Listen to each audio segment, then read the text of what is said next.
With the need to live a different way of life rather than the traditional way, we need the modern necessities to survive. We need adequate food and shelter, and we need to educate our children and start managing the communities we live in. So in order to do that, there developed within the Central Arctic a special conference to get these necessities. Twice a year, people gather in one of the communities in the Central Arctic. They meet to discuss and resolve problems and needs of the communities they come from. Usually, they are from the hamlet and settlement councils, but delegates who are invited also participate. These are the people that make up the Central Arctic Area Council. Usually, they also invite government resource people or executives from other organizations to see if they can work out their problems and needs. The communities involved come from Pelly Bay, Spence Bay, Joe Haven, Cambridge Bay, Coppermine, and Holman Island. For the past few years, these meetings have developed into a meaningful and influential council. To talk about some of the history of the Central Arctic Area Council is Roger Jones, who is the area superintendent of local government and who has attended these meetings for a little over a year. Unfortunately, there's not much in the way of much being on file paperwork as to the early history of the Central Arctic Council. From what we can understand, the council originally started about 1972, at which time it was simply called an area conference.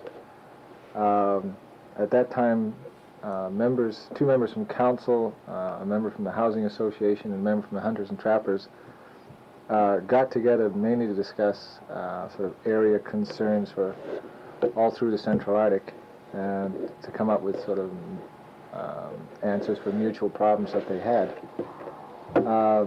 This basically went along for about 2 years. There were, from what we can understand, there were 4 conferences held in 73, 2 in 74. In 1975 was when the Central Arctic Area Council Conference originally started. I guess at that time the idea was that the main focus would be through the councils, through the elected representatives of the councils. In 76, it was at one of the conferences, I believe it was in Spence Bay, it was decided that what was required was a follow-up committee, and that resolutions were being passed at the meetings, and there didn't seem to be any follow-up on the resolutions. There was nothing really in the way of correspondence that was going out to parties or to the government about resolutions that had been passed. So it was decided that 4 members of the council conference would be elected by the members of the conference as a follow-up committee to do the research, to write the letters, to meet with groups about which concerns had been expressed. In 1977, the Department of Local Government decided that $45,000 a year would be transferred to the follow-up committee, and that all travel arrangements, all sort of monies required for research or such as things like that, would be transferred to the follow-up committee, and the follow-up committee hired a full-time secretary to do their books, to do their correspondence, and that sort of thing. In the past, since '72, all local government has basically acted as a resource. We've been a liaison between the conference and other government agencies, and we funded all the travel. But since '77, we simply give a grant to the follow-up committee, which they are accountable for, but they do all their own travel arrangements, all their own funding, everything is done by themselves. This follow-up committee has been the major active part of Central Arctic Area Council. This meeting that you see now took place from August 27th till 29th, 1979. At this meeting, a new follow-up committee was elected with the exception of 2 members. Frank Ikbakok and Nick Amotchinok stayed on the follow-up committee, and Joe O'Connor and Kane Tulliganic became new members, with Margaret Oranger becoming the secretary. However, with Kane Tulliganic having won the territorial council position, he was replaced by Noel Achetok, who became new member of the follow-up committee. The first topic on the agenda of this meeting was the Fall Committee report. One of the main concerns in the past has been the service of Northward Airlines.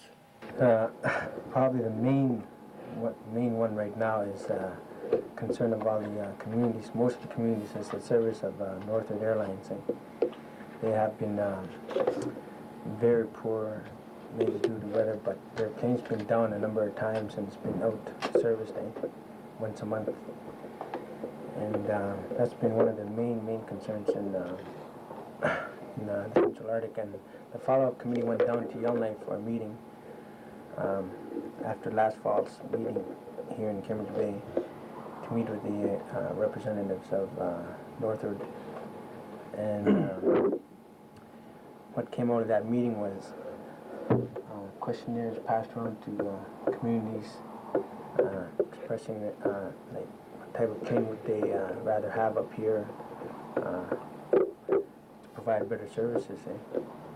And they've been invited to this meeting. I've not heard word that they were going to come up to this meeting next week.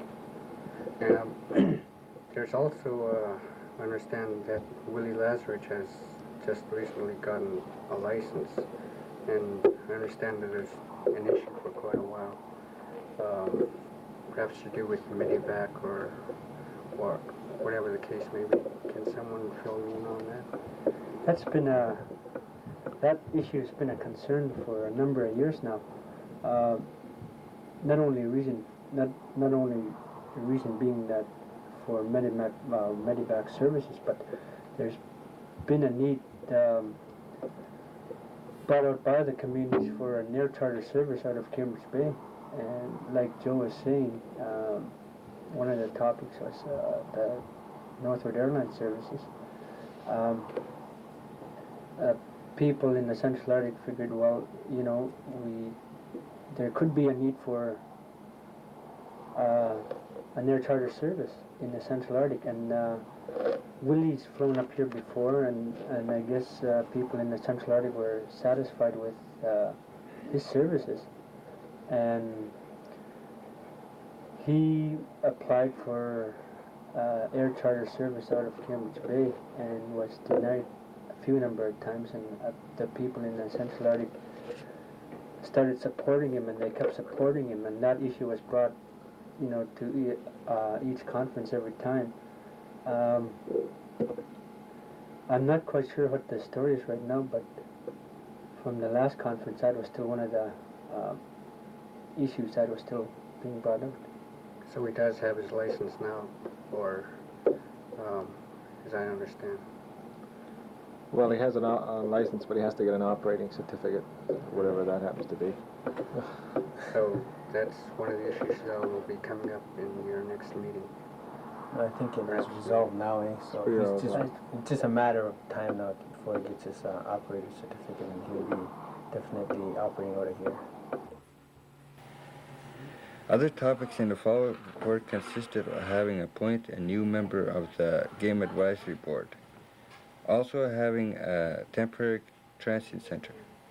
Perhaps one of the easiest ways to make the point might be to refer almost to a specific instance, and I think of the one that involved the establishment of a medical transient center for the people of Cambridge Bay and those settlements east of Cambridge Bay in the Central Arctic.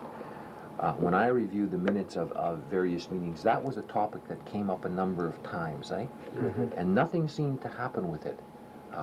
Letters were written off, and answers were given, and promises were made.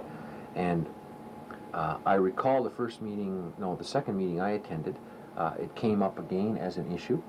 And rather than fool around any longer trying to get somebody in Smith or in Yellowknife to agree to the establishment of something, we had a vacant building. We made arrangements out of Cambridge Bay. We made that decision that, yeah, this was a valid request. The people wanted that kind of service. So the decision was really made here in Cambridge Bay to open that building up, to staff it, to make it available for people who were traveling, rather than us sort of having to deal with centers, the center in Fort Smith or in Yellowknife. In other words, a local decision was really made.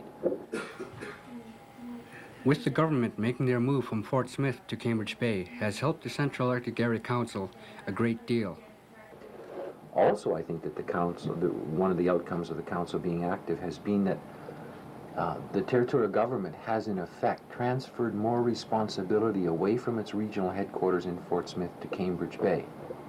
And in effect, that should mean that if there's a concern in local government, Roger, who happens to be the area superintendent for local government, should be able to give a particular community or the council an answer now, without having to do what used to be the case in the past, where people would have to wait for months and months for an answer because somebody would have to check with somebody in Fort Smith. Somebody would have to check with somebody in Yellowknife. Now the answers can be given from Cambridge Bay, and people in the settlements no longer have to wait. So when did this change come about from Fort Smith to Cambridge Bay? The actual decentralizing, I suppose, if you want, of additional authorities and responsibilities from Cambridge or from Fort Smith to Cambridge Bay, took place in around the October of '78 time. The rest of the follow-up report dealt with the following. First, that the recreational complex in Cambridge Bay would have money provided to finish the front floor, and that work on the building would be put out to tender and the materials be flown in to start construction. Secondly, that all the central settlements had received their $500 search and rescue grants except Holman Island and Cambridge Bay. A letter would be sent to request the funds for the 2 remaining settlements. Thirdly, that a native court workers program begin for the Central Arctic, and also they'd like to find out where they could receive funds for this program. And finally, that a letter be written to the Baffin Regional Council to receive copies of their constitution and minutes from their meetings. After the fall committee report came the then current community concerns, and one of the first to come up was medical services. To represent medical service was Jane Davidson, who suggested to the council that Mr. Funston, the zone director of medical services, would be visiting Spence Bay and Cambridge Bay, and that he would be answering their concerns. Housing problems also came up from the Holman Island delegates, and to answer their questions was Jim Fennell of the Housing Association. The delegates stated that some of the smaller houses were unsuitable for living, and also that they needed 10 more units consisting of 3 and 4 bedroom. Mr. Fennell talked about the Northwest Territories Housing Corporation and how it allocated its money for housing for all of the Northwest Territories. General discussion took place, and Mr. Fennell suggested upgrading units could be a possible solution. Robert Capitana stated that TV and radio stations for the Joe Haven and Holman Island has come up a number of times.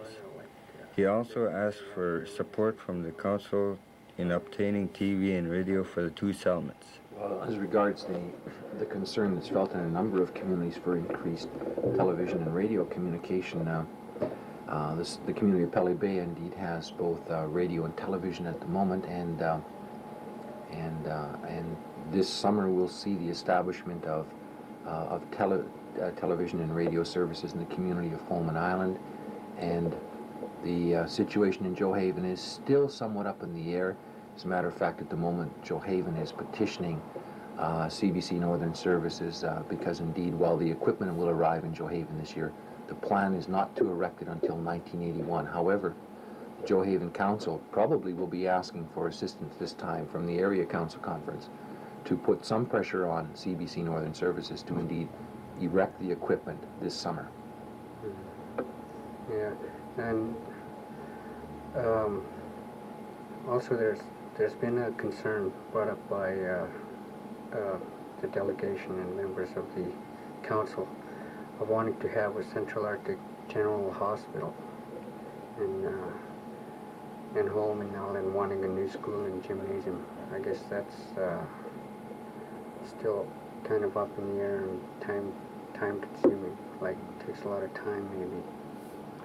Well, as far as the hospital issue is concerned, I do know that before the present sitting of the Legislative Assembly in Yellowknife, an amount of money in the neighborhood of $100,000 has been set aside to do some initial planning and study work that might see establishments of small area region type hospitals, for example, in Rankin Inlet and in Cambridge Bay. So I think there's some progress with that issue, and I think the upcoming year will probably see certainly meetings between the Northern Health and Welfare people and probably members of the community of Cambridge Bay and other Central Arctic communities. As far as the establishment of new schools are concerned in Holman Island and in Pelly Bay, these at the earliest wouldn't be planned until about 1982, 83, and it's always very difficult when you deal with capital planning, because things that are planned down the road have a way of sometimes disappearing, or the plan being altered because you maybe have a fire and have to alter your plan to cover a certain kind of loss. So I think they're very real possibilities, but I think they're a couple of years away. Yeah. Has there been any progress for Holman Island in their wanting a constable for their community? I think that topic was brought up at the last conference. I don't know how far that issue's been. My understanding is that this year we'll see a new agreement concluded between the government and of the Northwest Territories and the RCMP, and I imagine you're aware, David, that the policing arrangement in the territories is really a contract between this government and the RCMP, and certainly the commissioner has been advised that the community of Holman Island does wish to see established a detachment, and at this moment I don't have the copy of the letter I know the commissioner has written to the community of Holman Island, but I know he's responded to their concern, but I've yet to receive my copy of the letter.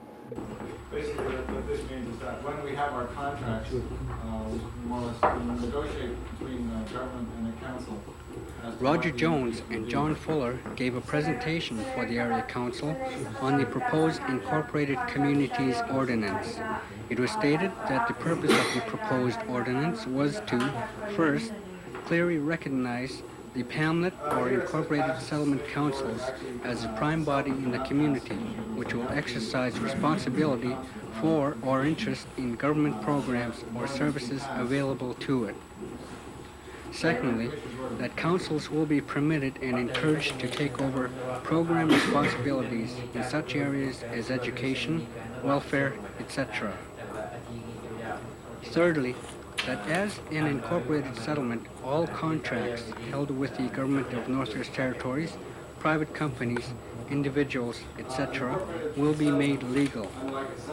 And finally, that as an incorporated settlement, the community would be able to set its own rate of development and set its own priorities for taking over more responsibilities.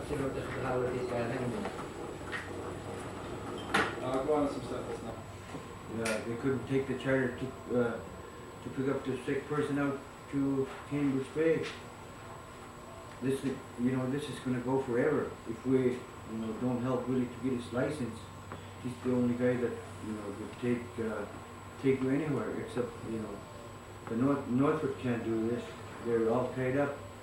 What's going to happen if I get sick out there, out seal hunting and never come back? With these different issues having been and currently working out, we also asked about the future of the Central Arctic Area Council.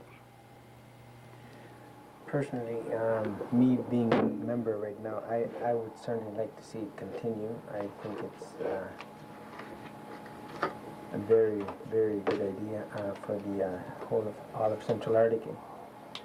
It's a strong voice and you get quick answers like Roger and Larry said.